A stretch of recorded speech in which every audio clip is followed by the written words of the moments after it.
رمضان ایک محنتی لیکن غریب آدمی تھا جو اپنی بیوی بچوں کے ساتھ ایک چھوٹے سے گاؤں میں رہتا تھا جس کی روزی روٹی کا واحد ذریعہ مزدوری تھی۔ ہر روز صبح سویرے وہ اپنے پھٹے پرانے کپڑوں میں گاؤں سے نکلتا اور شہر جا کر محنت مزدوری کرتا۔ وہ دن بھر دھوپ گرمی سردی کی پرواہ کیے بغیر کام کرتا تاکہ اپنے بچوں کو 2 وقت کی روٹی فراہم کر سکے۔ رمضان کی زندگی میں مشکلات کم ہونے کا نام ہی نہیں لیتی تھیں۔ کبھی بیماری آ جاتی تو کبھی آٹے دال کے بھاؤ اس کی پہنچ سے باہر ہو جاتے۔ رمضان کے بچے معمولی کپڑے اور جوتوں میں اسکول جاتے لیکن ان کے چہرے پر رونق خوشی ہوتی تھی کیونکہ وہ اپنے والدین کی قربانیوں کی قدر کرتے تھے۔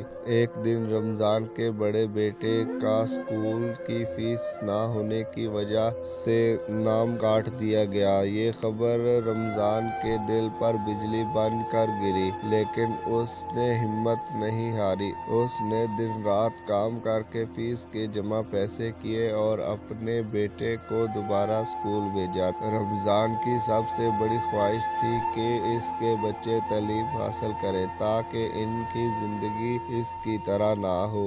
اس نے اپنی بیوی اور بچوں کے ساتھ مل کر ہر مشکلات کا سامنا کیا اور ایک دن ایسا بھی آیا کہ رمضان کا بڑا بیٹا تعلیم مکمل کر کے ایک اچھے عہدے پر پہنچ گیا۔ رمضان کی محنت اور قربانی نے نہ صرف ان کی زندگی بہتر بنائی بلکہ یہ ثابت کیا کہ اگر انسان سچائی اور محنت سے کام کرے تو کامیابی اس کے قدم چومتی ہے۔ یہ داستان ہمیں سکھاتی ہے کہ غربت کوئی جرم نہیں ہے بلکہ حوصلہ اور ہمت انسان کو کامیاب بناتے ہیں۔